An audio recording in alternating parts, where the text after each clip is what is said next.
basahin natin, Psalm 17 verses 8 hanggang 12. Ganito ang sabi niya. Keep me as the apple of the eye. Hide me in the shadow of your wings. From the wicked who despoil me, my deadly enemies who surround me. They have closed their unfeeling heart. With their mouth they speak proudly. They have now surrounded us in our steps. They set their eyes to cast us down to the ground. He is like a lion that is eager to tear, and as a young lion lurking in hiding places. Tayo na. Panginoon, hangad namin ang liwanag ng kaunawaan ng inyong mga salita. Ito'y sa pamamagitan ng iyong pagturo at pagpapadala ng inyong banal na Espiritu sa aming mga puso.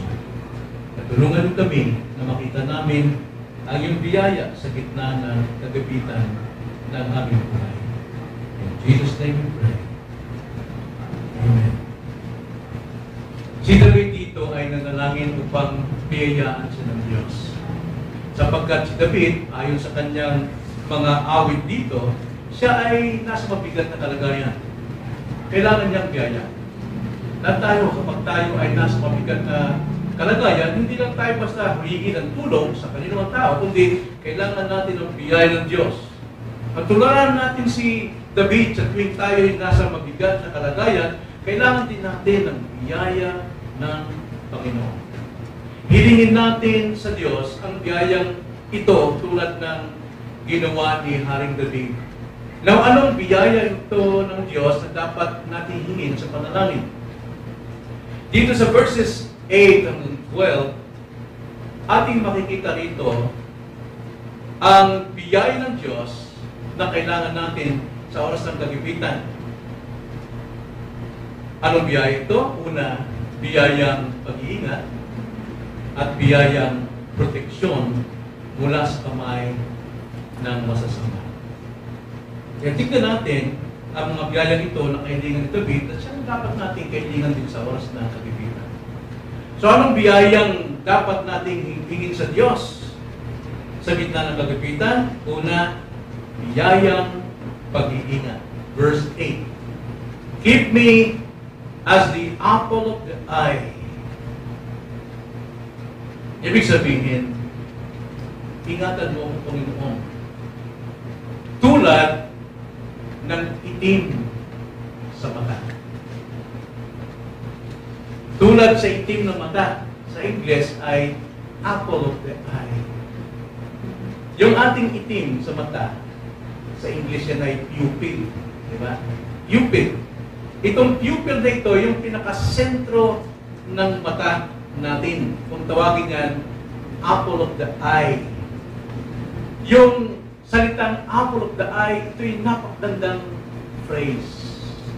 Isang punong-puno ng pagmamahal na salita.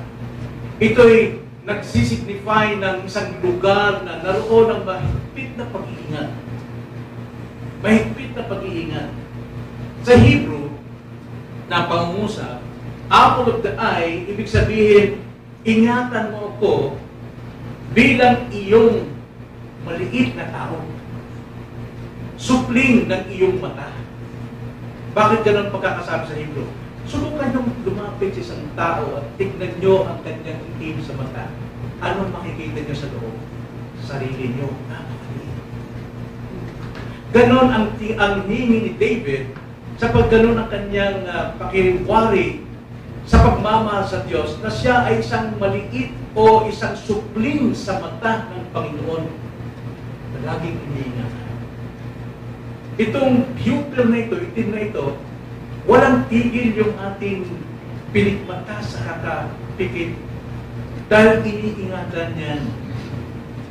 Kung minsan, bilang tao, minsan nakakalimutan natin ipikit ang ating mata, kaya tayo napupuwing kasi hindi natin nakikita yung maliliit na mga alabok na pumapasok sa ating mata. Pero ang Diyos, inihambing ni David ang kanyang sarili as the apple of the eye, sapagkat ang Diyos hindi maaaring magmintis sa kanyang pag-iingat sa kanyang anak. Kaya sabi niya rito, ingatan niyo ako, O Diyos. An apple of the eye. Now, may sinabi rin sa banal na kasulatan kung paano iniingatan ng Diyos ang kanyang mga tao. Paano siya, paano niyang binibigay ang kanyang pag-iingat as an apple of the eye. Tingnan niyo ang sabi sa Deuteronomy chapter 32. Pangyayari ito. At tingnan na natin kung ano po ang pagkakasabi nito tungkol sa itim sa mata o pupil or apple of the eye. Verse 10, ito sabi. He found him in a desert land and in the howling waste of the wilderness. He encircled him, he cared for him, he guarded him as the pupil of his eye. Ganon kung mag-ingat ang Panginoon, pinapalibutan niyo ito, binabantayan niyo ito, gaya ng itim sa mata. Yun ang alam ni David kung paanong mangalaga ang Diyos. Sa Zechariah din, binanggit din ito. Sa Zechariah, bago dumating ng New Testament, chapter 2. Ang sabi sa verse 8, ang sabi sa verse 8, For thus says the Lord of hosts, after glory he has sent me against the nations which plunder you, for he who touches you touches the apple of his eye. Sino man daw ang maring kung malapit sa iyo o manakit sa iyo, ang pananakit niyan sa iyo ay pananakit mismo sa apple of the eye ng Panginoon. Ganon si David, ikumpara niya ang kanyang sarili bilang anak ng Diyos. Kaya ang sabi niya muli sa ating text, sa verse 8, keep me as the apple of the eye. Ibig sabihin, iingatan mo ako ng maraming gwardiya at protektahan mo ako at gawing laging ligtas. Yung po ibig sabihin ni David yan, na para bang napakaraming gwardiya ang nagbabantay sa kanya. Di kaya iingatan mo na sa maliit na bagay tulad ng alabok o ng isang tuwing maliit na bagay. Karamihan sa maliit na bagay, ito yung nagpapakita ng ating buong katawan. Diba, hindi tayo mapalagay pagka mayroong maliit dyan. Yun ang pakiwala ni David, siya ginigipit ng kaaway. Maliliit lang itong bagay na ito, pero ipinapadalangin ni David na ingatan siya tulad ng itim sa mata. Natulad kanina, nanood kami ni Mama tungkol sa palabas na King David. Talagang parang pagkamang palabas na yun, pero tama sa Bible talaga. Walang ginawa si David, ano man ang gawin niya, saan man siya pumunta, ano man ang plano niya, laging nananalangin, laging umaawit sa Panginoon. Dahil alam niya, ang Diyos ang nagbabagay sa kanya sa lahat ng sandali. Sana yun ang maging ugali natin, no? Nag-pray tayo palagi, anuman ang ating kalagayan. Saan man tayo naroon, dapat tayo nag-pray. So, ang sabi niya rito, keep me as the apple of the eyes, ibig sabihin, ingatan maging laging sensitibo, laging malambot, tender. Lagi tayong malumanay. Sabi ni David na malakas ang pakiramdam sa anumang mga bagay. Ingatan, malinis ang pupil, ang itim na yan, walang dungis, maganda at laging may pakinabang. Kasi kung masaktan na yan, nagkaroon ng sakit yan, hindi mo pakinabangan. Yun ang turing ni David din sa kanya. Pag hindi siya iningatan ng Panginoon, ano ang mangyayari ng bayang Israel? Hindi siya magiging pakinabang. Kapag tayo ay hindi nananalangin for pag-iingat ng Panginoon sa ating buhay, paano tayo mapakinabangan ng ating pamilya?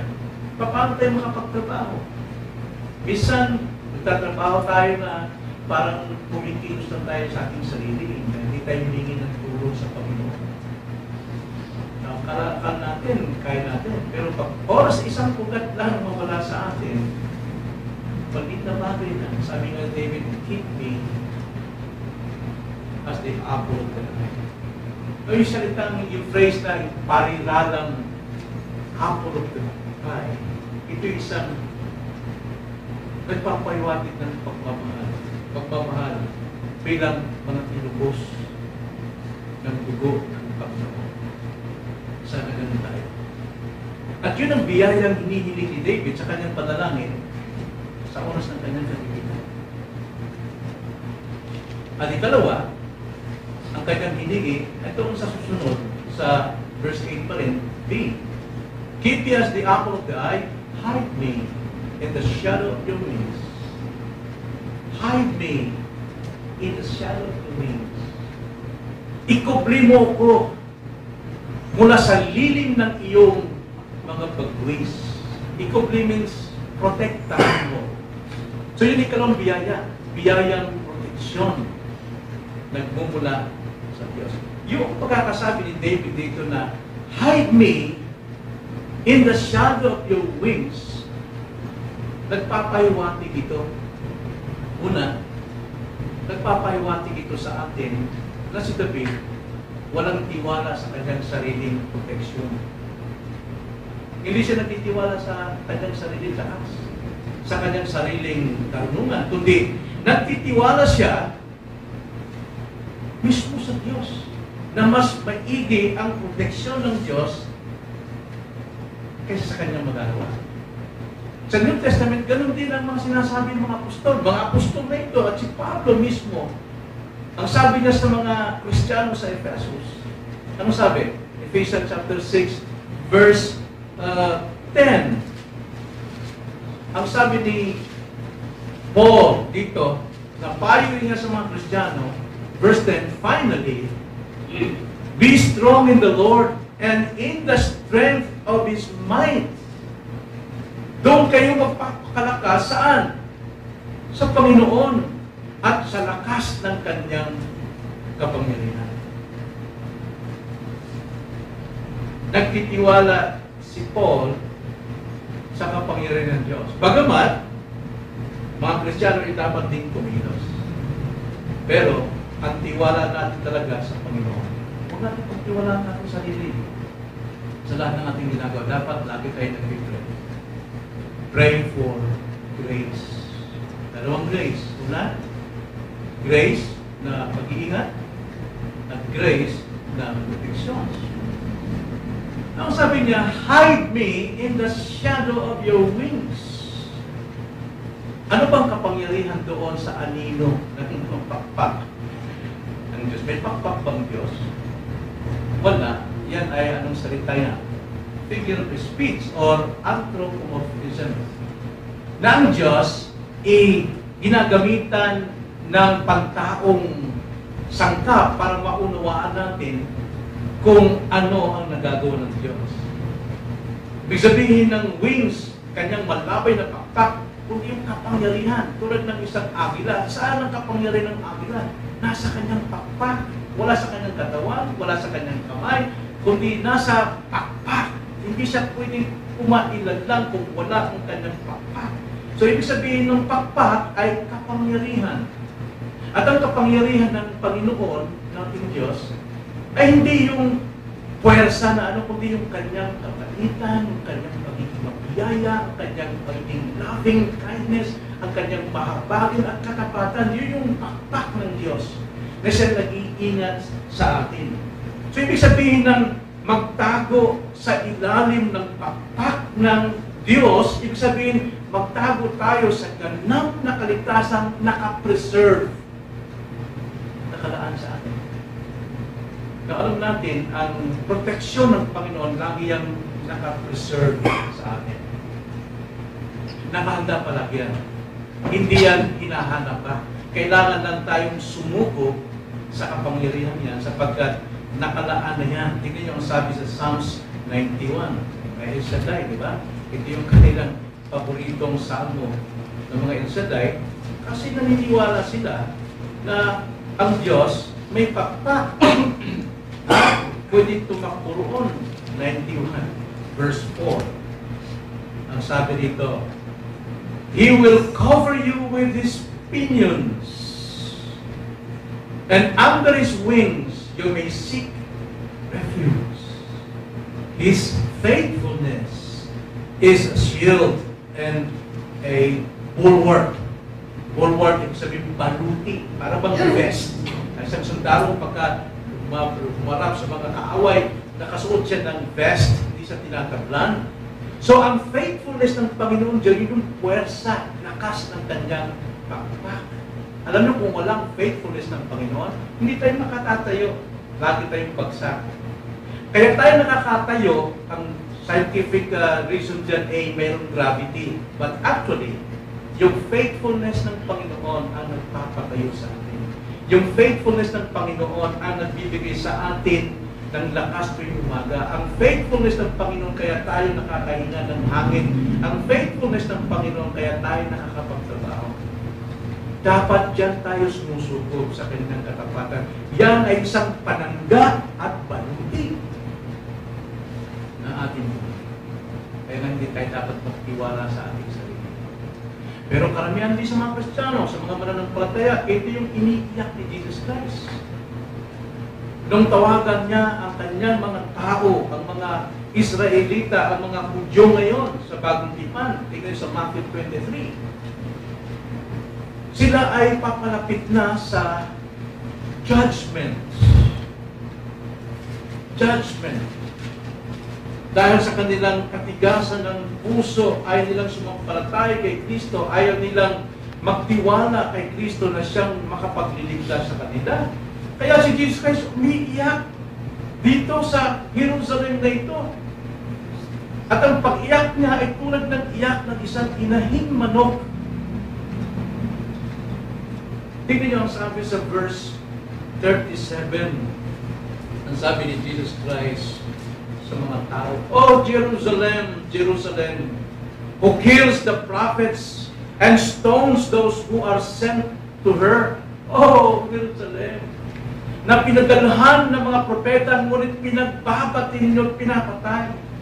How often I wanted to gather you, your children, together, the way a hen gathers her chicks under her wings, and you were unwilling." Ilang beses ko kayo pinanawagan ng inyong mga anak ay magtago sa lilim ng aking bagwis, sa lilim ng aking kapangyarihan, sa lilim ng aking kahabagan, sa lilim ng aking pag-ibig, pero ayaw ninyo. So, pinapakita natin sa Psalms 91, nakapreserve yung faithfulness niya. Nakapreserve yung anino ng kanyang kapangyarihan na handa tayong pumasok doon upang magpatanggol. Sabi ni Jesus Christ, Matthew 28, ilang beses kong ginawa sa inyo, pero ayaw ninyo. Nagtitiwala kayo sa inyo.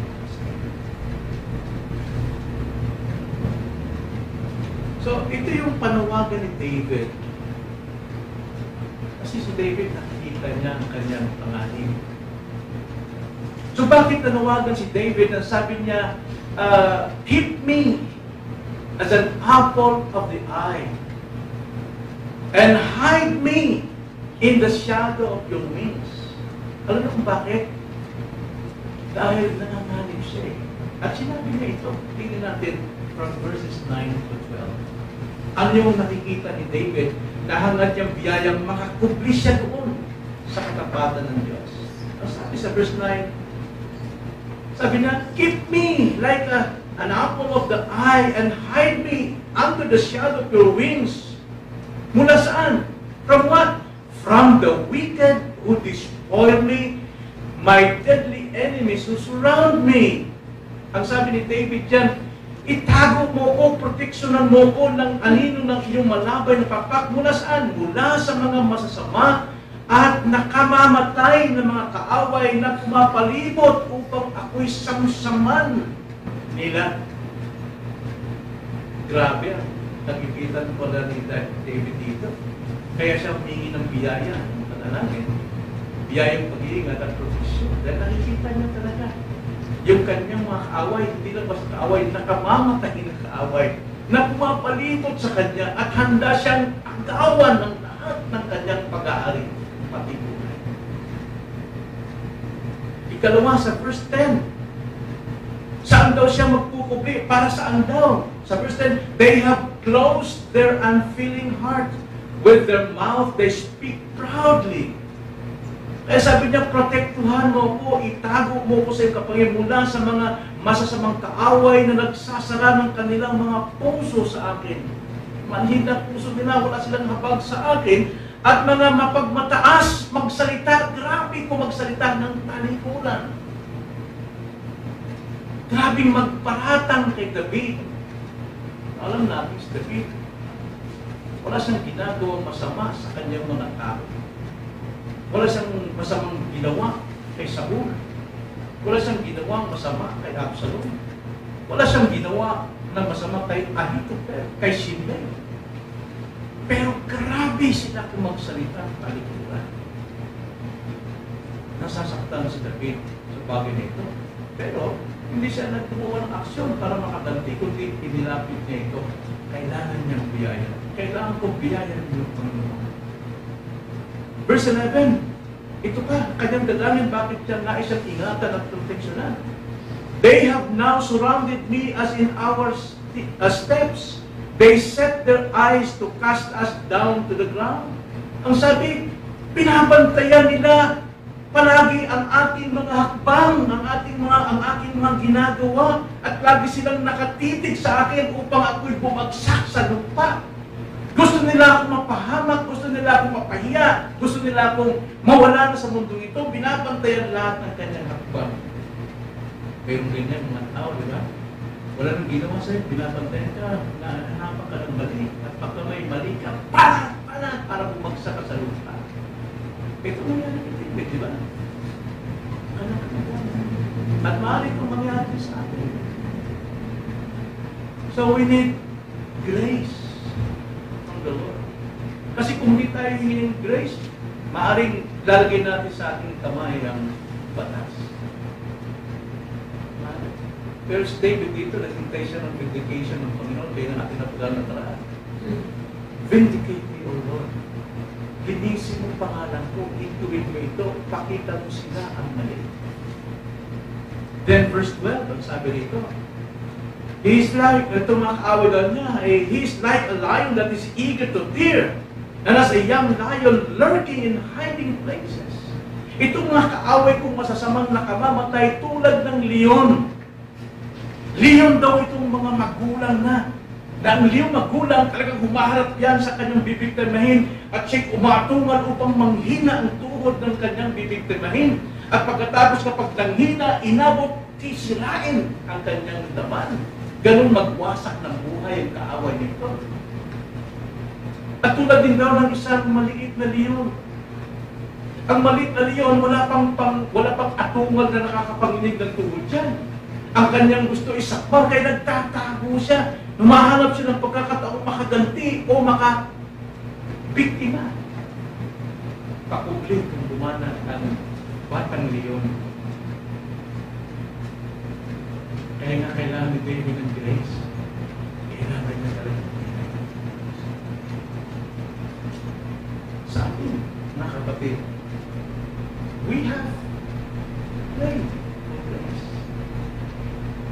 Napakaraming tayong kaaway, napakaraming nating problema. May mga kaibigan tayo. At kung tayo nag-pray, mga kapatid, ng biyaya ng Panginoon, tanda natin, Psalms 91, nakalaan na yan, nakapreserve na ang biyaya ng Diyos sa mga taong tutom sa kanyang biyaya.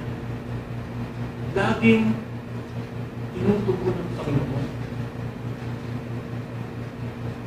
Kaya dapat tayo magpakabusog sa biyaya ng Diyos. Dapat tayo magpakabusog sa biyaya ng Panginoon.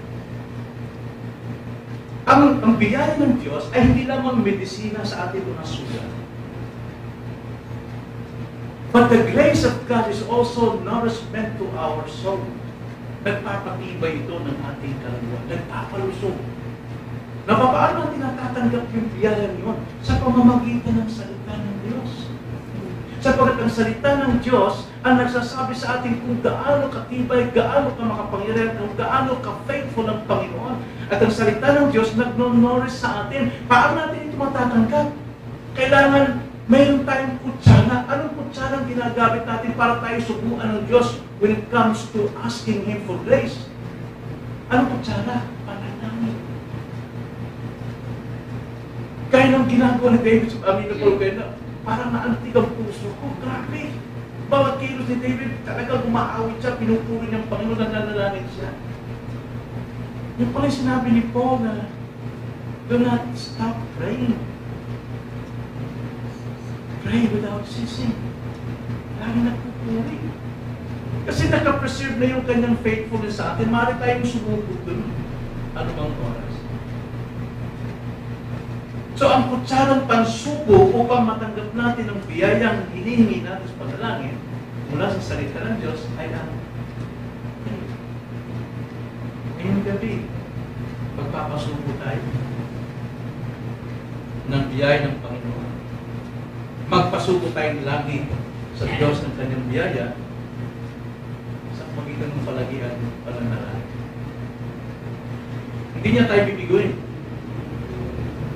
Why? Una-una, we are the apple of His eye. Tayo ay mga itim ng kanyang mga mata. At ikalawa, tayo ay nakasuko sa kanyang makapangyarihang pagwis. Sa kanyang tapat. Naging tapat ang Diyos sa atin. Kahit na tayo ay minsan ay hindi nagiging tapat sa Kanya, pero nanatili pa rin tapat. Maring may nakikita tayong mga kapatid o mga nasabing Christian at gumagawa ng kasamaan. Alam nyo, huwag nyo intindihin yun. Bakit? Kahit gumawa sila ng kasamaan, kahit magbalik-baliktad ang kanilang kasamaan, hindi mababago ang katapatan ng Diyos. Subukan nyo. Magka-brown out man dito sa Pilipinas, magkagera man dito, hindi mababago ang sikat ng araw. Hindi maka-apekto yung ginagawa ng tao sa ibabaw ng lupang ito sa sinag ng araw. Ganun din. Ang intindihin natin, dapat lagi tayo nakasupong doon sa biyaya ng Panginoon, sa pagkatang ng Diyos ay hindi kailanman magkakasama.